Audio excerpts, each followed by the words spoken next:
Yumaman na kayo sa posisyon. Siyempre, yun naman ang talaga. Kanya kami tumakbo para yumaman Wala namang tumakbo diyan para maghirap Ang primary reason natin kung bakit tayo ganito ay magkapera. Trabaho ito Hindi ba ang trabaho? Lahat na trabaho, may sweldo. Yun. Nagkataon lang ang malaki ang sweldo namin. Hindi ba galing din yan sa mga tao rin yan? Oo nga. Kanya nga. Gayon lang naman yun di, pinagkatiwalaan na kami di pati pera pinagkatiwalaan na nila sa amin. Sa palagay nyo, ano ang makakapagpatalo sa inyo sa eleksyong darating? Pag natuto na ang mga tao, matatalo siguro ako. Pero hindi pa naman mangyayari yan. Hindi pa naman nangyayari yan.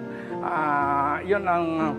Pero palagay ko, yun lang iniilagan ko. Huwag lang sila matuto agad.